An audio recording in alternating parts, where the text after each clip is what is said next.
જય હિન્દ, વંદે માતરમ। તો મિત્રો, આજે આપણે સામાજિક વિજ્ઞાન વિષય વસ્તુના મોસ્ટ ટાઈમથી પ્રશ્ન જોવાના છીએ। ઓકે મિત્રો, તો મિત્રો આપણે જે સામાજિક વિજ્ઞાનની વિષય વસ્તુ પ્લસ પદ્ધતિશાસ્ત્રની મોસ્ટ ટાઈમથી PDF લોન્ચ થઈ ચૂકી છે, જેની અંદર મિત્રો 1500 કરતાં પણ વધારે મોસ્ટ ટાઈમથી પ્રશ્ન વિષય વસ્તુ, સામાજિક વિજ્ઞાન વિષય વસ્તુ પ્લસ પદ્ધતિશાસ્ત્રના આપેલા છે, ધોરણ 9 અને ધોરણ 10 બંનેના, બરાબર। તો આ PDF પરચેસ જો તમે કરવા માંગતા હો તો અહીં આપેલ નંબર ઉપર એટલે કે 63 520 79 240 આ નંબર ઉપર 99 રૂપિયાનું પેમેન્ટ કરીને આ જ નંબર ઉપર તમારે સ્ક્રીનશોટ મોકલવાનો રહેશે।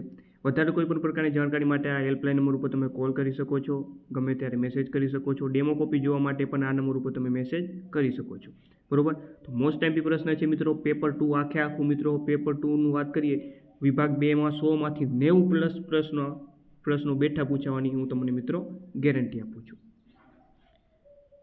ઓકે મિત્રો, તો અવશ્ય PDFને પરચેસ કરી લેજો।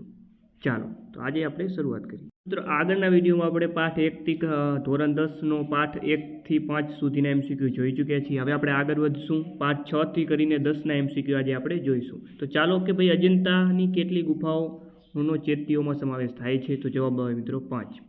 નીચેના પૈકી અજંતાની કયા નંબરની ગુફા ચૈત્ય નથી? તો એ છે મિત્રો 24મા નંબરની। ઇલોરાના ગુફા મંદિરોની સંખ્યા 1થી 12 કયા ધર્મની છે? તો એ છે મિત્રો 1થી 12 જે છે ક્રમની એ છે બૌદ્ધ ધર્મની। ચાલો, ત્યારબાદ કહેવાય ઇલોરાના ગુફા મંદિરોની સંખ્યા 13થી 29 સુધીની જે છે એ હિન્દુ ધર્મની છે, અને જે ઇલોરાની ગુફાઓની સંખ્યા 30થી 34 છે એ છે મિત્રો જૈન ધર્મની। તો ખાસ યાદ રાખજો, જોડકા સ્વરૂપે પણ તમને પૂછી શકે છે। કયું મંદિર એક જ પથ્થરમાંથી કોતરીને બનાવાયું છે? તો એ છે કૈલાસ મંદિર। કયું મંદિર? તો કે ભાઈ કૈલાસ મંદિર। ત્યારબાદ એલિફન્ટાની કયા નંબરની ગુફા સૌથી ભવ્ય છે? તો એ છે 1લા નંબરની ગુફા। ખજુરાહોના પ્રારંભિક સમયમાં બધા જ મંદિરો કયા પથ્થરોથી બનાવેલા હતા? તો એ હતા ગ્રેનાઇટ પથ્થરથી। નીચેનામાંથી કયું મંદિર ખજુરાહોનું છે? તો એ છે મિત્રો દુલ્લાદેવ મંદિર। ચાલો મિત્રો, ત્યારબાદ આગળ આપણે વાત કરીએ તો નીચેનામાંથી એક વિધાન ખરું નથી તે શોધીને આપણે ગોતવાનું છે, ખોટું વિધાન પસંદ કરવાનું છે। તો આમાં જુઓ, કોણાર્કનું સૂર્ય મંદિર ઓડિશામાં આવેલું છે, બિલકુલ સાચું છે। બૃહદેશ્વર મંદિર એ દેવાધિદેવ શિવનું મંદિર છે, આ પણ સાચું છે। બૃહદેશ્વર મંદિરને રાજરાજેશ્વર મંદિર પણ કહેવાય, આ પણ સાચું છે। મધ્યયુગના પ્રારંભિક સમયમાં નિર્મિત બધા જ મંદિરો આરસના બનેલા હતા, આ ખોટું છે ભાઈ। કુતુબ મિનારના નિર્માણ કાર્યનો પ્રારંભ કોણે કર્યો હતો? કુતુબુદ્દીન ઐબકે। હમ્પી નગર કર્ણાટકના કયા જિલ્લામાં આવેલું છે? બેલ્લારીમાં। વિજયનગર સામ્રાજ્યની સ્થાપના કોણે કરી હતી? તો હરિહરરાય અને બુક્કારાય, આ બંને ભાઈઓએ આ જે છે વિજયનગર સામ્રાજ્યની સ્થાપના કરી હતી। ઓપ્શન ડી સાચો જવાબ, બી અને સી બંને। ચાલો, ત્યારબાદ આગળ વાત કરીએ કે વિજયનગરનો છેલ્લો રાજા કોણ હતો? વિજયનગર સામ્રાજ્યનો છેલ્લો રાજા મિત્રો રામરાય। નીચેનામાંથી કયું જોડકું સાચું નથી એટલે કે ખોટું આપણે શોધવાનું છે? તો વિજયનગર સામ્રાજ્યનો સુવર્ણકારી બુક્કારાય, આ ખોટું છે ભાઈ, બાકી બધું સાચું છે। ઓકે, એની રાજધાની હમ્પી હતી, એનું પતન 1565માં થયું અને એની સ્થાપના જે છે 1336માં થઈ હતી, આ બધા સાચા છે। નીચેનામાંથી કયું જોડકું સાચું નથી? જુઓ, ચાલુક્ય વંશની રાજધાની પટ્ટદકલ હતી, આ તો સાચું છે। ચંદેલ રાજપૂતોની રાજધાની ખજુરાહો મધ્યપ્રદેશ, આ પણ સાચું છે। ચોલ વંશની રાજધાની થંજાવુર, આ પણ સાચું છે। વિજયનગર સામ્રાજ્યની રાજધાની બાદામી નો આવે મિત્રો, હમ્પી આવે, એટલે આ ખોટું છે। વિશ્વની 7 અજાયબીઓ પૈકીનું એક સ્થાપત્ય તાજમહેલ। નીચેનામાંથી કયું જોડકું ખોટું છે? રાણી હમીદા બેગમ તો હુમાયુનો મકબરો, આ સાચું છે। અકબર આગ્રાનો કિલ્લો, આ પણ સાચું છે। શાહજહાં તાજમહેલ, આ પણ સાચું છે, પણ ફતેહપુર સિક્રી શાહજહાં ના આવે, એ તો અકબર આવે, એટલે આ ખોટું થઈ ગયું। ચાલો, ત્યારબાદ વાત કરીએ આપણે નીચેના સ્થાપત્યોને નિર્માણના કાળક્રમ મુજબ આપણે ગોઠવવાના છે। તો વાત કરીએ સૌપ્રથમ આમાં જે છે કુતુબ મિનારનું નિર્માણ થયું હતું, ત્યારબાદ હમ્પીના સ્મારકોનું નિર્માણ થયું, ત્યારબાદ હુમાયુના મકબરાનું નિર્માણ થયું, ત્યારબાદ આગ્રાના કિલ્લાનું અને છેલ્લે તાજમહેલ। ઓપ્શન બીમાં ક્રમ સાચો દર્શાવેલો છે। સમ્રાટ અકબરે કોની યાદમાં ફતેહપુર સિકરીનું નિર્માણ કર્યું હતું? સૂફી સંત સલીમ ચિશ્તી। દુનિયાનો સૌથી ભવ્ય બુલંદ દરવાજો કયા બાદશાહે બંધાવ્યો હતો? અકબરે। ચાલો, આગળ વાત કરીએ મિત્રો આપણે તો કે ભાઈ મહાવીર જયંતિ કયા ધર્મનો તહેવાર છે? જૈન ધર્મનો। નવરોજ કયા ધર્મનો તહેવાર છે? નવરોજ એ પારસી ધર્મનો તહેવાર છે। ગુજરાતના કયા શહેરની રથયાત્રા પ્રસિદ્ધ છે? અમદાવાદ। સૌથી મોટું વિરૂપાક્ષનું મંદિર શેમાં આવેલું છે? પટ્ટદકલમાં. ચાલો, ત્યારબાદ સરસ મજાનો પ્રશ્ન છે કે ભાઈ ભારતના સુપ્રસિદ્ધ કિલ્લાઓને રાજ્ય પ્રમાણે 3 વર્ગમાં વિભાજિત કરવામાં આવ્યા છે. નીતાએ તેના પ્રોજેક્ટમાં નીચે મુજબનો ચાર્ટ બનાવેલો છે, આ મુજબનો, પરંતુ ચાર્ટમાં એક કિલ્લાનું નામ ભૂલથી ખોટા રાજ્ય વર્ગમાં લખાયું છે. તો નીતાની ભૂલ આપણે શોધીને લખવાની છે. તો ચાલો હવે આમાં મિત્રો જુઓ આ શું કરવાનું છે. તો વર્ગ 1ની અંદર શું છે જુઓ, મહારાષ્ટ્ર રાજ્યનું નામ છે મિત્રો, અને એની અંદર સિંહગઢ, જંજીરા અને દૌલતાબાદ કિલ્લાઓ આવેલા છે. આ તો બધા સાચા છે, કારણ કે સિંહગઢ, જંજીરા, દૌલતાબાદ છે, આ તમામ કિલ્લા મહારાષ્ટ્રમાં આવેલા છે. તો આ તો સાચું છે. ત્યારબાદ રાજસ્થાન, તો રાજસ્થાનમાં ચિત્તોડગઢનો કિલ્લો આવેલો છે, રણથંભોરનો કિલ્લો આવેલો છે, બરોબર, આ તો સાચું છે. પણ જે અસીરગઢ છે, આ અસીરગઢનો કિલ્લો રાજસ્થાનમાં નથી આવતો મિત્રો, આ મહારાષ્ટ્રમાં આવે, સોરી મધ્યપ્રદેશમાં આવે છે. તો બસ, તો ભૂલ કયામાં છે? તો આ બીજા વર્ગમાં ભૂલ છે, અને મધ્યપ્રદેશમાં માંડુ અને ગ્વાલિયર આ પણ સાચું છે. તો હવે આપણે કેવો વિકલ્પ પસંદ કરવાનો? તો કે જે અસીરગઢ ખરેખર વર્ગ 3માં આવે, એટલે કે મધ્યપ્રદેશમાં આવે, અને ભૂલથી વર્ગ 2માં લખાઈ ગયું છે. ઓપ્શન સી આનો સાચો જવાબ બને, બરોબર. તો સરસ મજાનો પ્રશ્ન હતો. ચાલો આગળ વાત કરીએ કે ફતેહપુર સિકરી શહેર આગ્રાની કઈ દિશામાં વસાવવામાં આવેલું હતું? પશ્ચિમ. ત્યારબાદ યોગ્ય જોડકા જોડવાના છે. ચાલો, તો શાહજહાં આમાંથી શેનું નિર્માણ કરાવેલું છે? તો અમે જુઓ, સોરી વાત કરીએ તો શાહજહાંમાં આવશે દિલ્હી. અકબર, તો અકબરમાં ફતેહપુર સિકરી આવે. કૃષ્ણદેવરાય, તો કૃષ્ણદેવરાય હમ્પી. વિજયાદિત્ય, તેમાં આવશે પટ્ટદકલ. ઓપ્શન સી સાચો જવાબ. નેક્સ્ટ, મુઘલકાલીન બાંધકામમાં કયું સ્થાપત્ય બેનમૂન છે? તાજમહેલ. કોને 7 પેગોડાના શહેર તરીકે ઓળખવામાં આવે છે? મહામલ્લપુરમ. નીચેનામાંથી કયું જોડકું સત્ય નથી? ખોટું જોડકું શોધવાનું છે. ખજુરાહોમાં ચતુર્ભુજ મંદિર, આ સાચું છે. ઇલોરામાં કૈલાસ મંદિર, સાચું છે. હમ્પીમાં વિરૂપાક્ષ મંદિર, આ પણ સાચું છે. પણ દુલાદેવ મંદિર, આ ખોટું આપેલું છે. હવે મિત્રો વાત કરીએ આપણે પાઠ 7 આપણા વારસાનું જતન. ચાલો, ભારતીય વન્યજીવ માટેના બોર્ડની સ્થાપના ક્યારે થઈ હતી? 1952માં સ્થાપના થઈ હતી એની. રાષ્ટ્રીય ઉદ્યાન, પક્ષી વિહાર અને પક્ષી ઘરોના નિર્માણ કરવા માટે કઈ સંસ્થા માર્ગદર્શન પૂરું પાડે છે? તો એ સંસ્થા છે ભારતીય વન્યજીવ બોર્ડ. કયા ઉપવનમાંથી ઔષધિ માટે ઉપયોગી છોડવા મળી આવેલ છે? ઇરીગોલ કાઉ. નેક્સ્ટ, કોઈ પણ ઐતિહાસિક સ્મારકનું સમારકામ કરતી વખતે કઈ બાબતોને ધ્યાનમાં રાખવી જોઈએ? તો સિમ્પલ વસ્તુ છે, તેનું મૂળ સ્વરૂપ જળવાઈ રહેવું જોઈએ, એની મૂળ સ્થિતિ જળવાઈ રહેવી જોઈએ, મૂળ આકાર જળવાઈ રહે, આપેલ તમામ. ભારતનું કયું ઐતિહાસિક સ્મારક ઉદ્યોગોના ધુમાડાના પરિણામે ધૂંધળું અને કાળું પડી રહ્યું છે? તો એ છે તાજમહેલ. પ્રાચીન પાંડુલિપિઓમાં લખાયેલી કઈ પ્રતોની જાળવણી સંગ્રહાલયોએ કરી છે? જવાબ આવે હસ્તપ્રતો. પ્રાચીન સ્મારકો અને સ્તરોની કઈ ઋતુમાં ખાસ સંભાળ લેવી જોઈએ? વર્ષા ઋતુ. અડાલજની વાવ કયા શહેરની નજીક આવેલી છે? જુઓ, અડાલજની વાવ આવે ગાંધીનગરમાં, પણ અહીંયા પૂછ્યું છે ગાંધીનગર ઓપ્શનમાં છે નહીં, કયા શહેરની નજીક કીધું છે? જવાબ આવે અમદાવાદ. દાર્જિલિંગ હિમાલય રેલવે કયા રાજ્યમાં આવેલી છે? પશ્ચિમ બંગાળ. ચાંપાનેર સ્મારક ગુજરાતમાં આવે મિત્રો. નીચેનામાંથી કયું જોડકું ખોટું છે? ખજુરાહોના મંદિરો મધ્યપ્રદેશમાં આવેલા, સાચું છે. ફતેહપુર સિકરી ઉત્તર પ્રદેશ, સાચું છે. બૌદ્ધ સ્મારક સાચી, મધ્યપ્રદેશ, સાચું છે. કુતુબમિનાર આગ્રા, ખોટું છે. નીચેનામાંથી કયું જોડકું સાચું નથી? તો બોધગયા બિહારમાં આવેલું છે, સાચું છે. કાંજીવરમ રાષ્ટ્રીય ઉદ્યાન અસમ, સાચું છે. કેવલાદેવ રાષ્ટ્રીય ઉદ્યાન રાજસ્થાન, સાચું છે.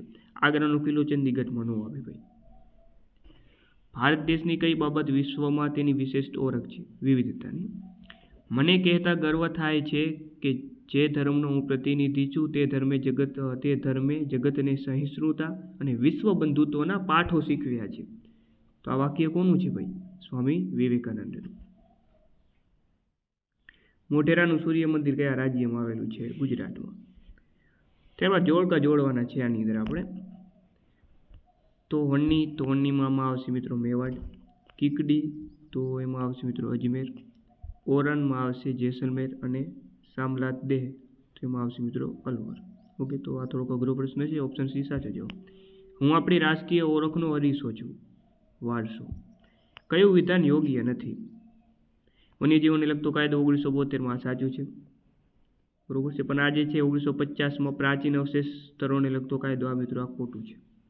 તો મિત્રો હવે આપણે વાત કરીએ પાઠ નંબર 8 કુદરતી સંસાધનોની. ઓકે, તો આવી સરસ મજાના મિત્રો આપણા પીડીએફમાં પ્રશ્નો આપેલા જ છે.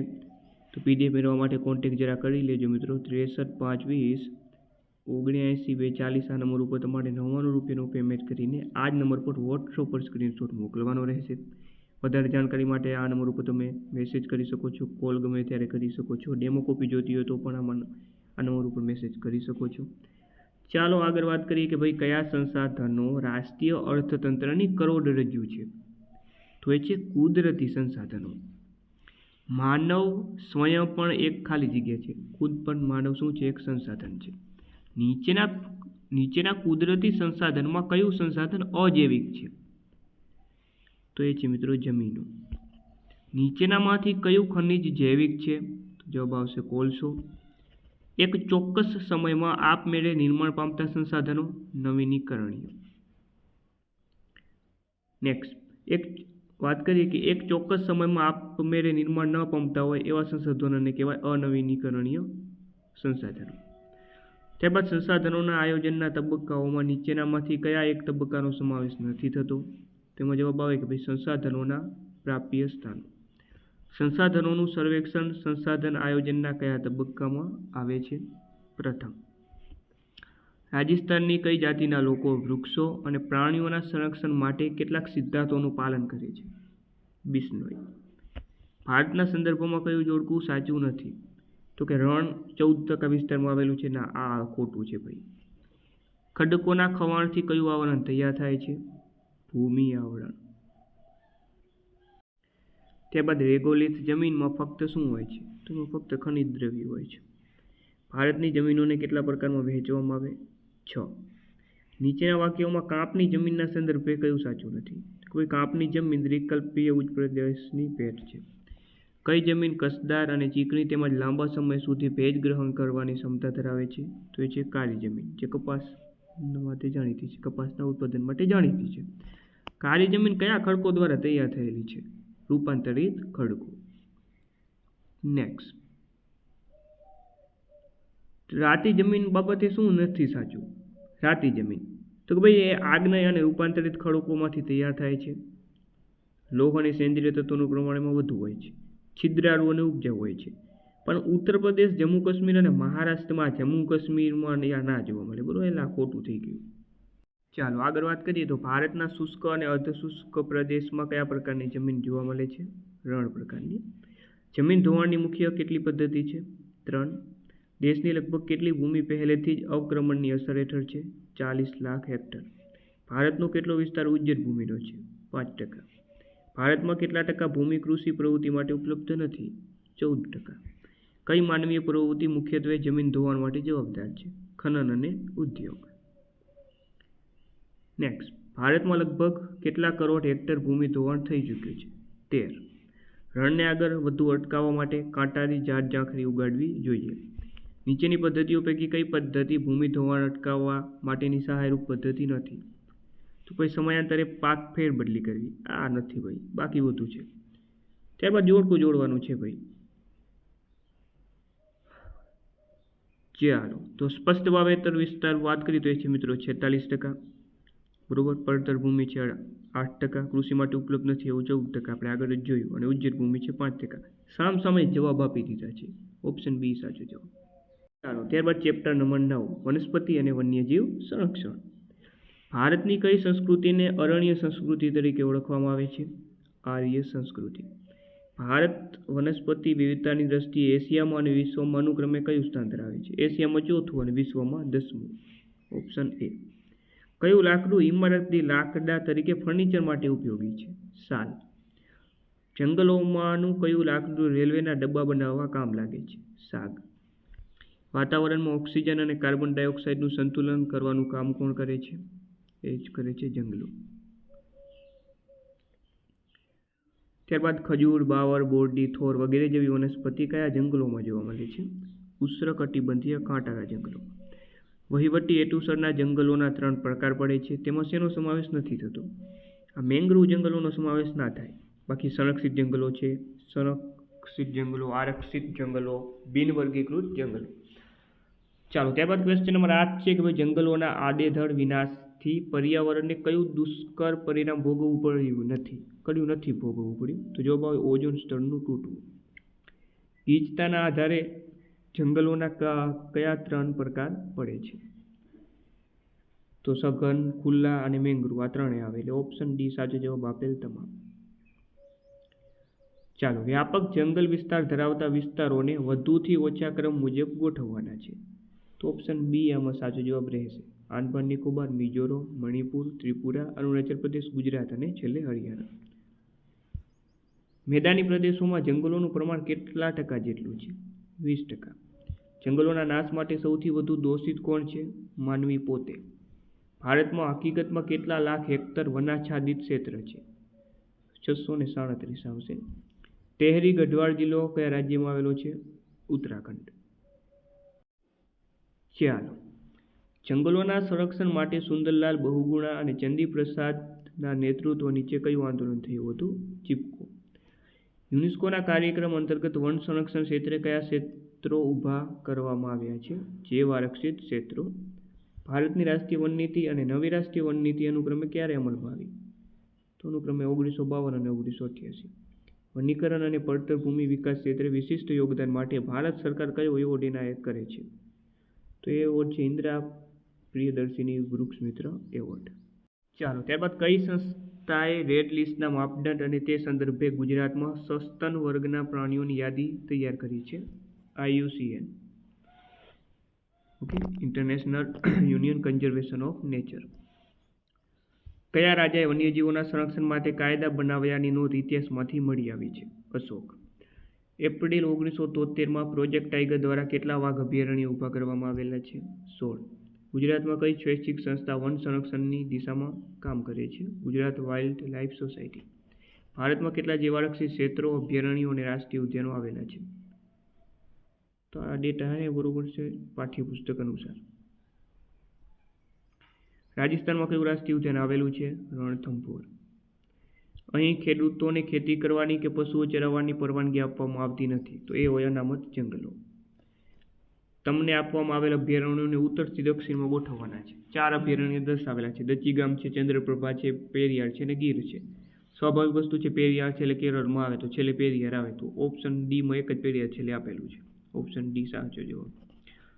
એક વિસ્તાર છે જે રાષ્ટ્રીય ઉદ્યાનોની માફક રક્ષિત ક્ષેત્ર છે, જ્યાં માનવીને હરવા ફરવા કે પાલતુ પ્રાણીઓના ચરણ પર કોઈ પ્રતિબંધ નથી, તો એને કહેવાય અભયારણ્ય.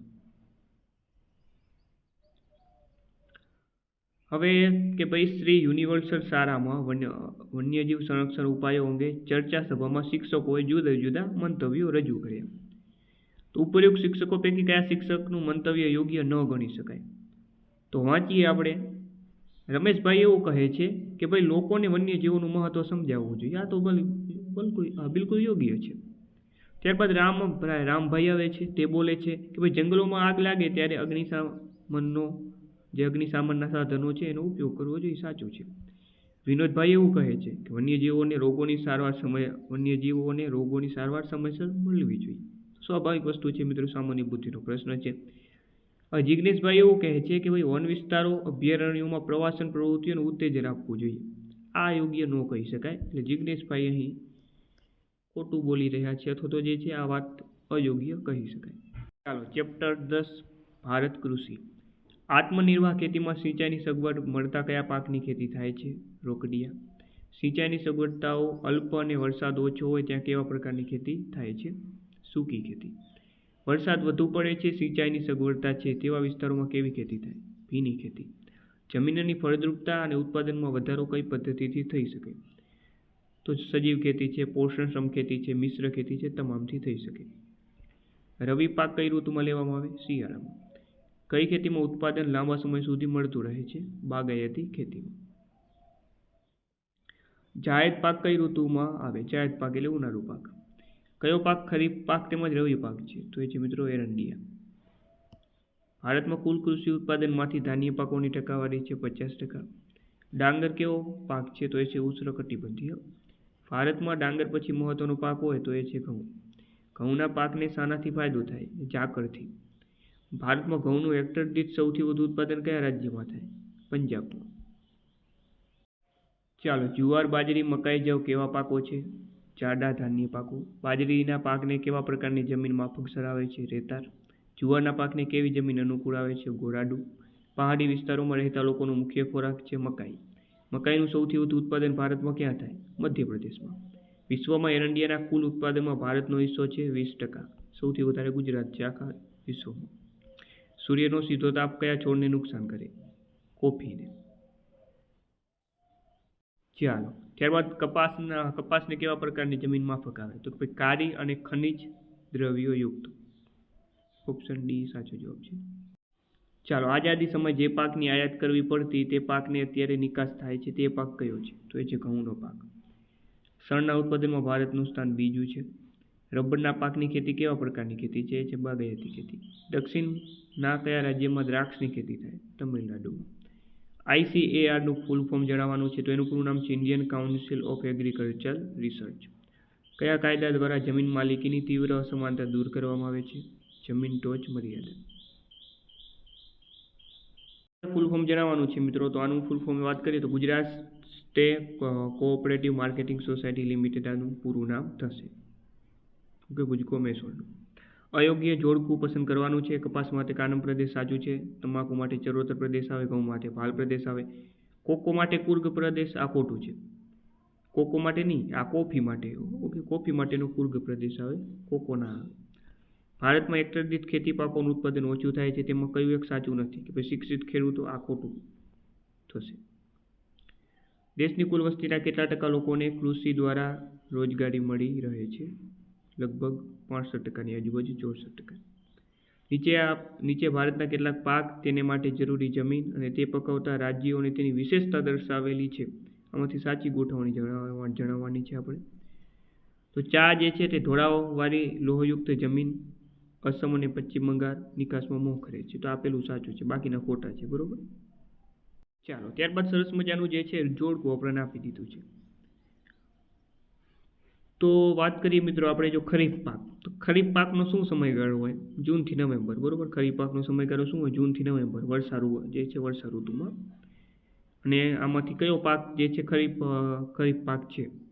તો એ છે મિત્રો આમાંથી વાત કરીએ તો ડાંગર. ત્યારબાદ રવિ પાક. રવિ પાક એટલે કે ભાઈ શિયાળુ પાક. તો શિયાળુ પાક ક્યારે હોય? નવેમ્બરથી માર્ચ. બરોબર. આમાંથી રવિ પાક તો સિમ્પલ વસ્તુ છે, ઘઉં એ રવિ પાક છે. તો આવી રીતે જોડવાનું છે. ઓપ્શન ડી સાચું છે.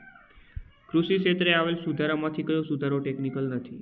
તો એ છે વેચાણ કેન્દ્રો બજાર. નીચેનામાંથી કયું વિધાન અસત્ય છે? કે ભાઈ કપાસના ઉત્પાદનમાં ભારત વિશ્વમાં બીજા સ્થાને છે. આ ખોટું છે. અને ત્યારબાદ વાત કરીએ તો અયોગ્ય જોડકું ગોતવાનું છે. તો ઘઉં એ જાયદ પાક છે. ના, ઘઉં ભાઈ જાયદ એટલે કે ઉનાળું થઈ ગયું. ઘઉં તો શિયાળુ પાક છે એટલે એ ખોટું થશે. મિત્રો આપણે પાઠ 6 થી કરીને 11ના MCQ 10 પાઠ સુધીના MCQ જોઈ લીધા. આગળના વિડીયોમાં આપણે પાઠ નંબર 11 જળ સંસાધનોથી શરૂઆત કરશું. બરોબર છે. આવા જ સરસ મજાના 1500 કરતાં પણ વધારે પ્રશ્નો વિષય વસ્તુ સામાજિક વિજ્ઞાન ધોરણ 9-10 પ્લસ સામાજિક વિજ્ઞાન પદ્ધતિશાસ્ત્રના આપેલા છે. ઓકે, એકદમ લેવલવાળા અને સોલિડ કન્ટેન્ટના જે પરીક્ષામાં બેઠા પૂછાવાના છે. તો PDF માટે તમે મિત્રો આ નંબર ઉપર પેમેન્ટ કરીને સ્ક્રીનશોટ મોકલી શકો છો વોટ્સઅપ પર. ઓકે, તો તમામ માહિતી આમાં પ્રિન્ટ પર તમે આની કઢાવી શકો છો. જવાબ આની સાથે જ આપેલા છે. ચાલો, ફરીથી મળીને નવા વિડીયો સાથે. જય હિન્દ, જય ભારત.